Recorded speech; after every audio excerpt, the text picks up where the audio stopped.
So sweet. Welcome back to enjoy JK. നമ്മൾ reaction ചെയ്യാൻ പോകുന്നത് ഗുഡ് ബാഡ് അഗ്ലി മൂവിയുടെ ഒഫീഷ്യൽ ട്രെയിലർ ആണ്. നമ്മളിതിന്റെ ടീസർ റിയാക്ഷൻ ചെയ്തിട്ടുണ്ടായിരുന്നു. ഒരു രക്ഷ ഉണ്ടായിരുന്നില്ല, കാരണം അതിന് മുന്നേ നമ്മൾ മാർക്ക് ആന്റണി മൂവി കണ്ടതുകൊണ്ട് നമുക്ക് ഏകദേശം ആ ഒരു മൂവിയുടെ ഒരു ഹൈ എൻഡ് സംഭവമായിട്ടാണ് ശരിക്കും ആ ടീച്ചർ തോന്നിയിട്ടുണ്ടായിരുന്നത്. നമ്മളറിയില്ലേ, ഓൾറെഡി ആദിക് രവിചന്ദ്രന്റെ ആ ഒരു മൂവിന്റെ അകത്ത് നമ്മൾ കണ്ടിട്ടായിരുന്നു. ആ ഒരു കംപ്ലീറ്റ് അഴിഞ്ഞാട്ടായിരുന്നു രണ്ട് ആക്ടേഴ്സിന്റെ. അപ്പൊ ഇതിന്റെ അകത്ത് പറയുന്നത് നമ്മുടെ തലയാണ് വരുന്നത്. തലക്ക് ഓൾറെഡി അഴിഞ്ഞാടാൻ പറ്റും. അപ്പൊ അതിന്റെ കൂടെ ഈ ഡയറക്ടറിന്റെ ഒരു മേക്കിംഗ് സ്റ്റൈലും കൂടി വരുന്ന സമയത്ത് എങ്ങനെ ഉണ്ടാവും? ഒരു വല്ലാത്ത സംഭവം. പ്രത്യേകിച്ച് ആ ടീസർ തലയുടെ ഒരു വിളയാട്ടം തന്നെയായിരുന്നല്ലേ ഫസ്റ്റ് തൊട്ട് എൻഡ് വരെ. അത് മാത്രല്ല, ഇതിന്റെ ബാക്കി സ്റ്റാർ കാസ്റ്റ് എടുത്ത് നോക്കുമ്പോഴാണെന്നുണ്ടെങ്കിൽ കുറേ അധികം നമ്മൾക്ക് ഇഷ്ടമുള്ള ആളുകളുണ്ട് എന്നുള്ളതാണ്. കാരണം അജിത് സാർ കൂടാതെ തൃഷ മാം ഉണ്ട്, പിന്നെ സിമ്രൻ മാം ഉണ്ട്, ജാക്കി ഷ്രോഫ്, ഉഷാദ് മാം, പിന്നെ അങ്ങനെ കുറെ അർജുൻ ദാസ്, പിന്നെ അങ്ങനെ എന്താ പറയാ, ഈ ഒരു പടത്തിൽ ശരിക്കും നമ്മള് മാർക്ക് ആന്റണിയുടെ പടം കണ്ടപ്പോൾ തന്നെ നമുക്ക് മനസ്സിലായി അതിനകത്ത് എത്രത്തോളം സ്റ്റാർ കാസ്റ്റ് ഉണ്ടോ അത്രത്തോളം അത് ഗംഭീരായിട്ടുണ്ടായിരുന്നു. അവരുടെയൊക്കെ ഡയലോഗ് ഡെലിവറി ഒക്കെ ഭയങ്കര ഒരു ഡ്രമാറ്റിക് ഫീലിൽ നല്ല രസത്തിന്റെ കാണിക്കുകയും ചെയ്യും. നമുക്ക് ഡാർക്ക് കോമഡി അല്ലെങ്കിൽ അങ്ങനെ സ്പൂഫ് ഒക്കെ പറയുന്ന രീതിയിലാണ് സാധനം ആ ഒരു മോഡലാണ് വരുന്നത്. അപ്പൊ എത്രത്തോളം ഒരു ഡാർക്ക് അവിടെ കാണിച്ചാൽ അതിനകത്തൊരു ഫണ്ണിയർ സൈഡ് അതിനകത്ത് ഉണ്ടായിരിക്കും. അത് കാണാനായിട്ട് ഭയങ്കര ഒരു കളർഫുൾ ആയിരിക്കും. അതായത് മാസ് കോമഡി എലമെന്റ് ആണ് ശരിക്കും വരുന്നില്ല, രണ്ടും മിക്സ് ചെയ്തിട്ടുള്ള ഒരു സാധനം ഉണ്ടാവും. അപ്പൊ നമുക്ക് എന്തായാലും നേരെ ആ ഒരു ട്രെയിലർ കാണാം. ടീസർ ഗംഭീരായിരുന്നു. അപ്പൊ ട്രെയിലർ നല്ല പ്രതീക്ഷയുണ്ട്, കാരണം ഇന്നലെ മിഞ്ഞാന്നിട്ട് ഇറങ്ങിയ, പക്ഷെ നല്ല രീതിയിലുള്ള റെസ്പോൺസ് നമുക്ക് ഒരുപാട് സജഷൻസ് വന്നിട്ടുണ്ടായിരുന്നു ചെയ്യാന്ന് പറഞ്ഞിട്ട്. അപ്പൊ എന്തായാലും നമുക്ക് കാണാം. റെഡി?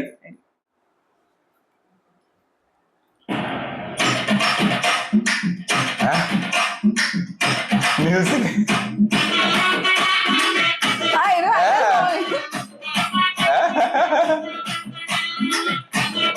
எக்ஸ்பிரஷன்ஸ் எல்லாரும் இப்பதான் உங்க வரலாறு எடுத்து பார்த்தேன். கேள்விப்பட்டேன். வரலாறு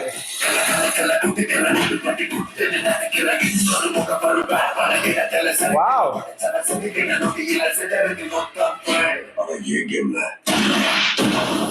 நான் தான் உடுக்கவில்லை. ஓ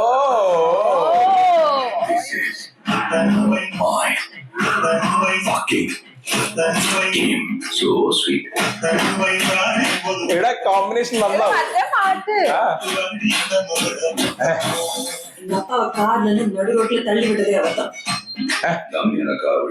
അത് മങ്കാതെയല്ലേ?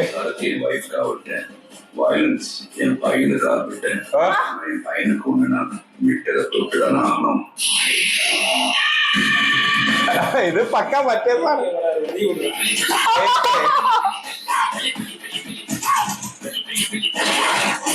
10 கிலோ கறி வேணும் பாய். இருங்க பாய். சார், இந்த கார்டு ஒரு 16 நம்பர் இருக்கும். அந்த 16 நம்பர் கொஞ்சம் சொல்றீங்களா சார்? அவன் பயத்துக்கே பயம் காட்டுறேன். கை இருக்கும், கால் இருக்கும், மூக்கு இருக்கும், மொழி இருக்கும், ஆனா உயிர் இருக்காது.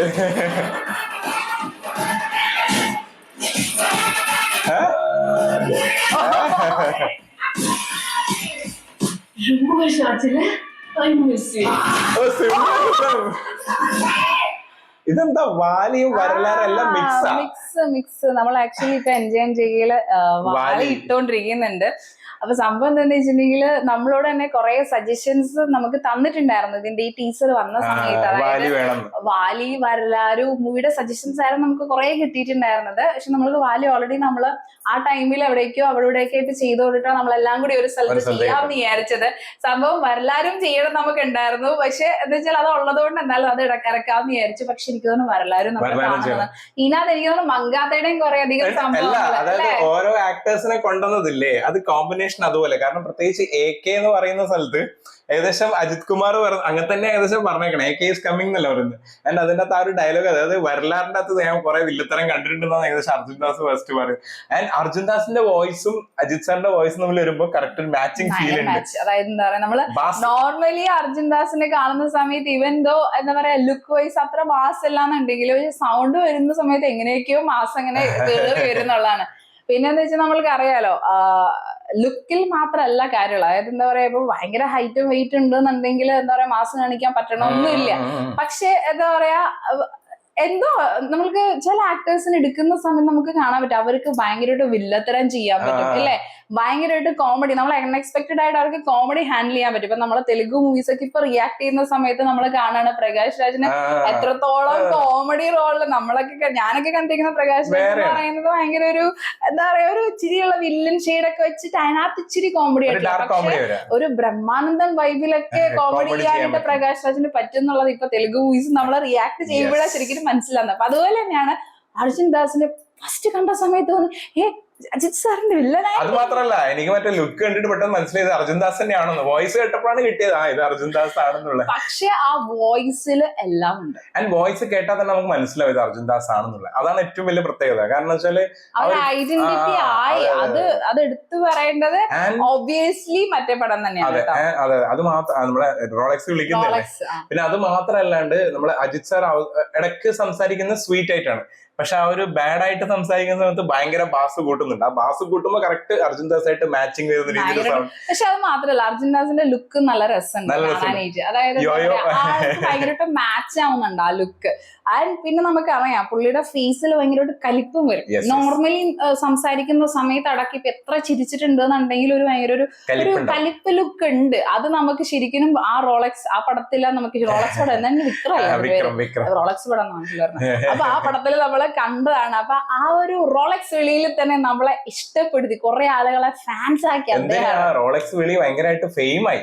പിന്നെ എടുത്തു പറയേണ്ടതെന്ന് വെച്ചാൽ ഇതിന്റെ അകത്ത് ആ ഒരു മ്യൂസിക് ഉപയോഗിച്ചിരിക്കുന്ന രീതി. കാരണം ജി പ്രകാശ് നമുക്കറിയാം മുന്നത്തെ മാർക്ക് ആന്റണിയിൽ ഇങ്ങനെ തന്നെയായിരുന്നു, ഫൈറ്റ് സീനൊക്കെ വരുമ്പോ പഴയ പാട്ടുകള് ആ പാട്ടൊക്കെ ഉണ്ട്. അപ്പൊ ഏകദേശം അതൊരു ട്രെൻഡ് ഇപ്പോഴും ആണ്. അപ്പൊ ആ ഒരു ട്രെൻഡ് ഫോളോ ചെയ്ത് വേറെ പടത്തിലൊക്കെ യൂസ് ചെയ്ത് ഇവ ലിയോലടക്കം യൂസ് ചെയ്തിട്ടുണ്ടായിരുന്നു, ജയിലറിൽ ഉപയോഗിച്ചിട്ടുണ്ടായിരുന്നു. അപ്പൊ അത് ഒരു പ്രത്യേക ഒരു ക്ലാസി വൈബ് അവിടെ വരും. അത് മാത്രമല്ല എന്തോ നമ്മൾ പറയില്ല എല്ലാം കൂടി മാച്ച് ആവുന്ന സമയത്ത് എനിക്ക് തോന്നുന്നൊരു കുറച്ച് ഫണ്ണി എലമെന്റ് ഉള്ള സോങ് കൂടി ഉപയോഗിച്ച് കഴിഞ്ഞാല് ഫണ്ണും മാസം ഒരുമിച്ച് കിട്ടുകയും ചെയ്യും. മൊത്തം മാസായി. പിന്നെ എടുത്തു പറയേണ്ടതെന്ന് വെച്ചാല് നമ്മളെ ഓരോരോ ആക്ട്രസിനെ കാണിക്കുമ്പോ അത് ആ സിനിമയായിട്ട് കണക്ട് ചെയ്യുന്നുണ്ട്. ഏകദേശം നമ്മള് തൃഷ മാമിന്റെ പറയുന്ന ഒരു ഡയലോഗ് ഉണ്ടായിരുന്നു, അതായത് എന്നെ വണ്ടിയിൽ നിന്ന് തള്ളിയിട്ടിട്ടുണ്ടായിരുന്നു, മങ്കാതല്ലേ തള്ളിയിടുന്നേ, മറ്റേ അച്ഛനെ കൊന്നത്, അച്ഛനെ കൊന്നത്, അച്ഛനെ തള്ളിയിട്ടിട്ടുണ്ടായിരുന്ന ഒരു ഡയലോഗ് പറയുന്നുണ്ട്. അത് മങ്കാതയിൽ അച്ഛനെ തള്ളിയിടുന്നുണ്ട് മുന്നിൽ വെച്ചിട്ട് ഒരു സീനില്ലേ, അച്ഛനങ്ങനെ കാറിലിരുത്തിയിട്ട് പെട്ടെന്ന് തൃശ വരുന്ന സമയത്ത് തന്നെ ആ സമയത്ത് തള്ളിയിടുന്ന ഒരു സീനുണ്ട് വണ്ടിയിൽ നിന്ന്. ചീറ്റിംഗ് അല്ല അതിനകത്ത് കാണിക്കുന്നത്. അപ്പൊ ആ ഒരു സാധനം. പിന്നെ അതുപോലെ തന്നെ സിമ്രൻ മെമ്മർ ലാസ്റ്റ് ഡയലോഗ് ഉണ്ട്, കുറെ വർഷമായി കണ്ടിട്ടെന്നുള്ള വാലി കോമ്പിനേഷൻ. അപ്പൊ എനിക്ക് തോന്നുന്നു നമ്മളെ ഇവരുടെ ഈ ഒരു പടമൊക്കെ ശരിക്കും കാണണം. അങ്ങനെ കണ്ടിട്ടുണ്ട് എന്നുണ്ടെങ്കിലാണ് നമ്മൾക്ക് എന്താ പറയാ ഈ ഒരു മൂവി കാണുന്ന സമയത്ത് കുറച്ചും കൂടി എൻജോയ് ചെയ്യാൻ പറ്റുള്ളൂ. കാരണം പണ്ടത്തെ പ്രത്യേകിച്ച് ഈ വാലി പടമൊക്കെ നമ്മൾ കണ്ട സമയത്താണ് ശരിക്കും അജിത് സാറിന് എത്രത്തോളം സൈക്കോ ചെയ്യാൻ പറ്റും, അദ്ദേഹം ഓൾറെഡി ചെയ്തിട്ടുണ്ട് എന്നുള്ള ഒരു സംഭവം മനസ്സിലാവും. അതായത് എക്സ്ട്രീം ഇന്നസെന്റ് ആയിട്ട് അഭിനയിക്കാൻ പറ്റും, എക്സ്ട്രീം സൈക്കോ ആയിട്ട് അഭിനയിക്കാൻ കാരണം എക്സ്ട്രീം ഇന്നസെന്റ് പ്ലസ് റൊമാൻറ്റിക് ആയിട്ട് കണ്ടുകൊണ്ടേൻ മൂവിയിൽ കണ്ടിട്ടുണ്ടായിരുന്നു. അപ്പൊ അതിനകത്ത് പറയുന്നത് ഭയങ്കര ഇന്നസെന്റ് ആയിട്ട്. വാലി തന്നെ രണ്ട് ക്യാരക്ടറിൽ അനിയൻ ക്യാരക്ടർ ഭയങ്കര ഇന്നസെന്റ് ആണ്, ഭയങ്കര ഇന്നസെന്റ് രണ്ടാൾ, അത് രണ്ട് വ്യക്തികളായിട്ട്.